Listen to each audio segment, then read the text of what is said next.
for you is make a lapis blue color barrel-shaped confetti mug. And so we hope that you'll enjoy this, and we're glad that you're with us. Alrighty, thank you, Foster. Yeah, we're looking for your comments, and we'll get underway here right now. Okie doke. So when Foster's referring to the lapis blue confetti mug, here's a sample of one, which is kind of a lime green color instead of the lapis blue, but that's the idea. The confetti will be in the lower part of the vessel. So if you've got any questions or comments, let them fly, and we'll try to answer any questions you have. On the end of his blowing iron, you can see it sticking on right the end there.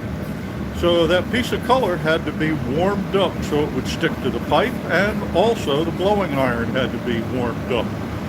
So the glass was at about 900 degrees Fahrenheit, as was the pipe. And so they'll stick together, and now he's going to melt it in. Now this unit that he's using right here is called a glory hole. I'm going to go back and get another piece. You got a little bit of it broke off, huh? Well, I left it. There were two different size pipe pieces. Oh, okay. And they both did not stick. All right. So well, let's go over and watch him do that, because there's nothing in the annealer yet this morning. So he's going to open the door to the annealer, put the pipe down in there, touch the little piece of glass, and out he comes. There we go. Okay. And right then, he's not trying to burn himself. He actually licked his finger to wet it, to insulate it just a little bit, and he very lightly brushed the glass, the lapis blue glass, because it had a little spot of dust on it from sitting in the annealer. So he could use his finger like that after all his years of experience. He could use a little whisk broom or a piece of wetted newspaper, but just to get that little piece of junk off of there. And I have a lot of callus on my fingertips. There you go, exactly. The secret is the calluses. Yeah. Oh, it is, absolutely. Foster will warm that up a good bit and then roll it on the metal table that we call the marver that will shape the glass.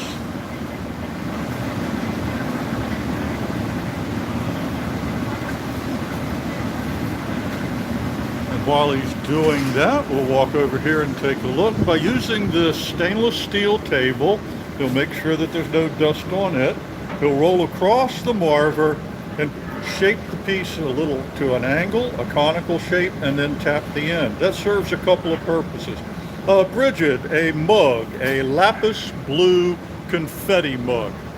After he got that glass shaped, he blew into the blowpipe, covered the end with his finger, and the bubble expanded in the glass. All right, so there we have our lapis blue bubble on the end. Right. So we're going to let this cool down just a moment, and then we'll go and begin to get some clear glass, which will give us the body necessary to make the barrel-shaped lapis blue confetti mug. Okay, cool.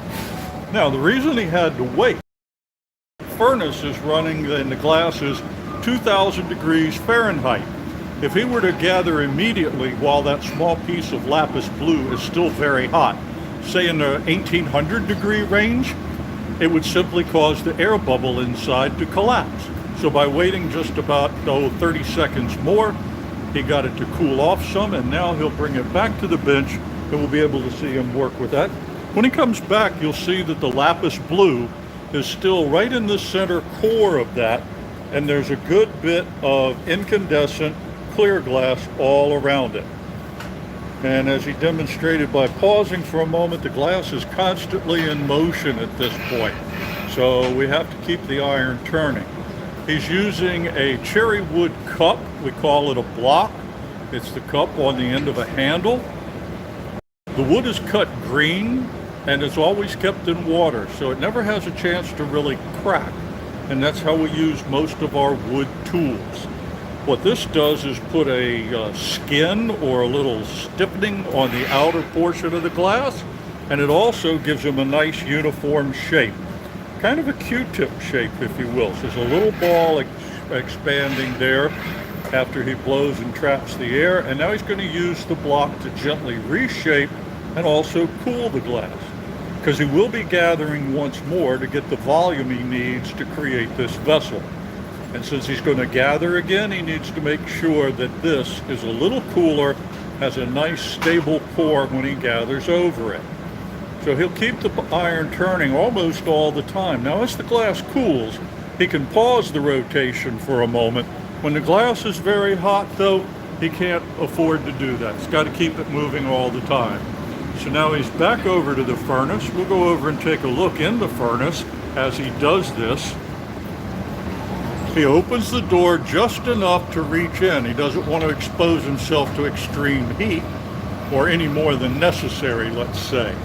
He's gathered the glass on the end of the iron, and then if he's got a little too much, it will strip off, but he's got just the perfect amount.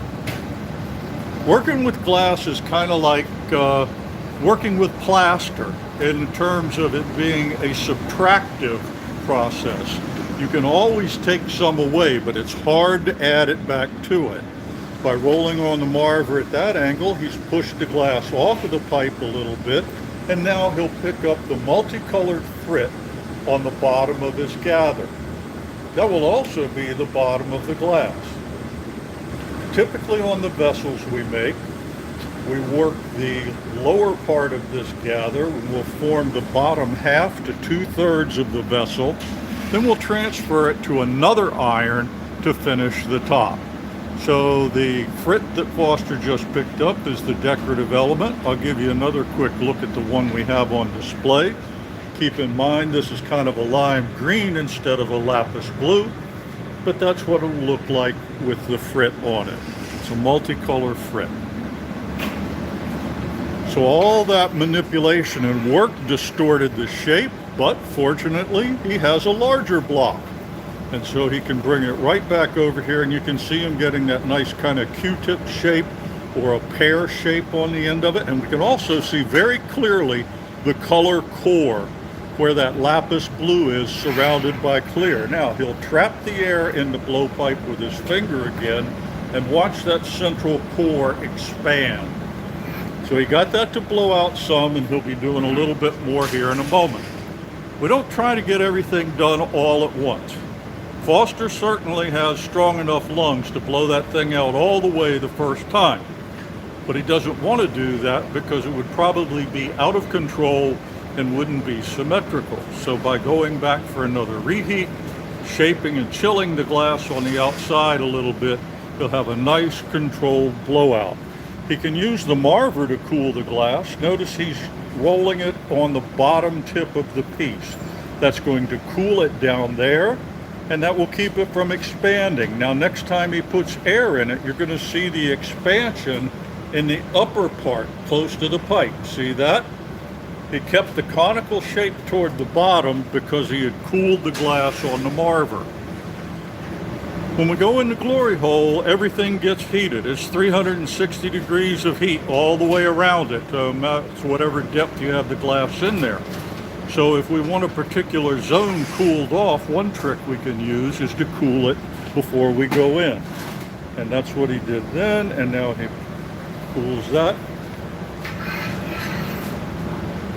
He's using jacks now. These are two metal blades that are hinged together.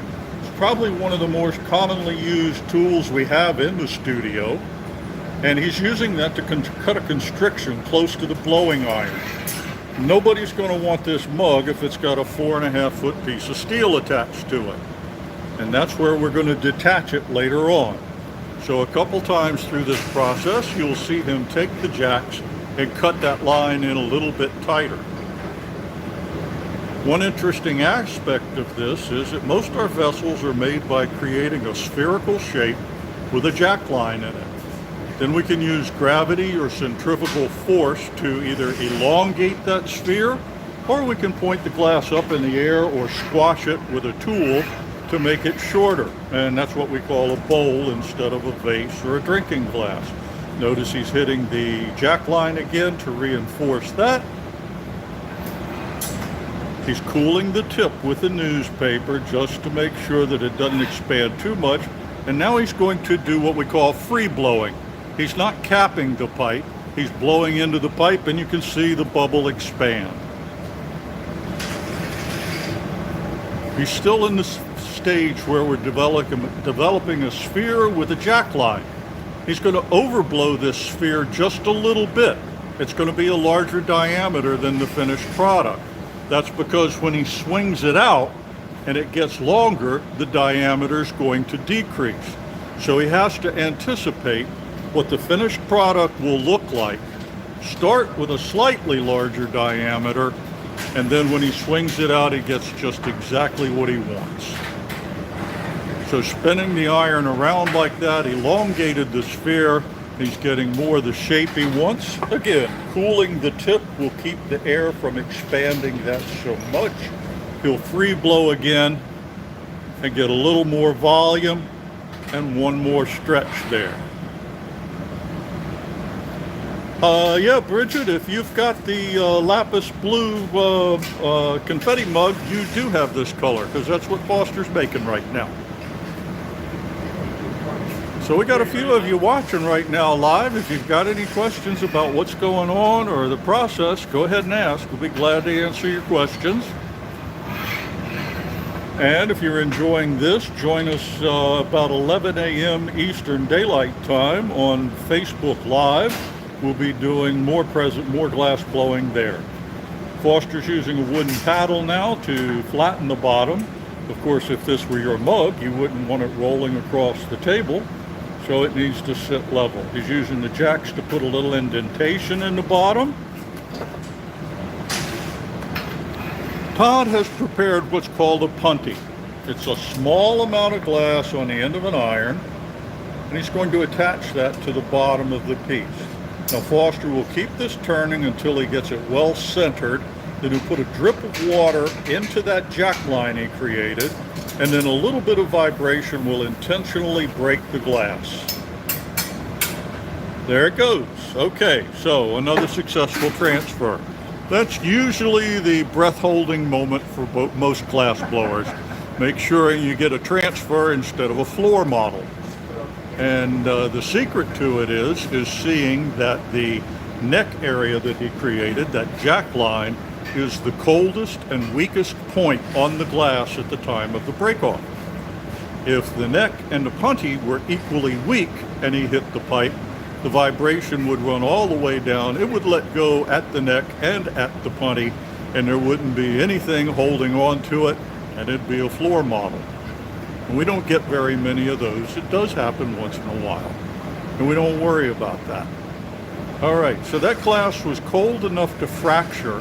It's going to take a little while to reheat and get to the point that it's malleable and Foster can rework it. But when he does come back out of the glory hole, you'll be able to see that about half, maybe even 2/3 of the body of this barrel-shaped mug are already formed. And all he'll have to do is work on the top portion of it. You can see where the heat is from the orange glow in the glass.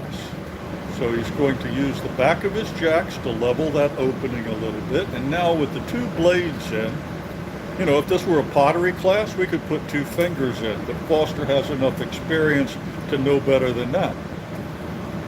And you can see him opening the diameter of the vessel, and once he gets this to where he wants it, then they'll work on putting a handle on it. He's going for symmetry in a couple of directions. Not only is he opening it up and getting a nice straight line, he wants to get a beautiful round surface there on the top. So once he gets set with that, it'll be time for the handle. And getting prepped with the tools, he'll hand the piece off to Todd now. Todd's going to do what's called flash heating. Flash heating is just a momentary exposure to the heat to make sure the glass stays well above 1,000 degrees Fahrenheit. If it doesn't, it would crack and break. So Todd will do that 2 or 3 times probably. Foster's down at the furnace now. He's taking his first gather for the handle, and in just a moment he'll take another gather for the handle.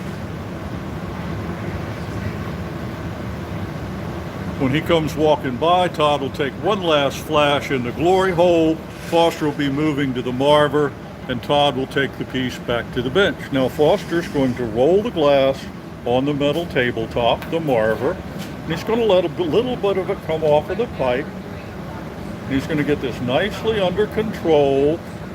He doesn't spend too much time on the marver because the marver sucks the life force out of the glass.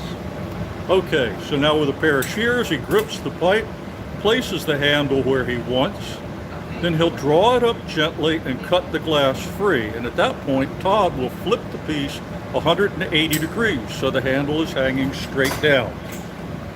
Foster then will clip a little bit of glass off just to expose some fresh hot glass, grab his tweezers, and attach it to the body. Then he'll take the carbon bar from Todd. It's just a piece of round carbon. Actually, we can get them at welders' supply places. A lot of welders, instead of using metal points on their welding machine, will actually use a carbon bar, and that allows him to shape the handle. Now he'll go back for another flash heat, a little warming of the handle, and then he'll use the carbon bar to once more stretch the handle and reshape it as much as he needs. So by lifting up, he changes the height of it. By pulling back some and forming an arc, he opens it up a little bit so your hand will fit perfectly in there. And that's how he shapes it with the carbon bar. Next, he'll give it one last quick flash. And then he's going to try to weaken the punty joint just a little bit.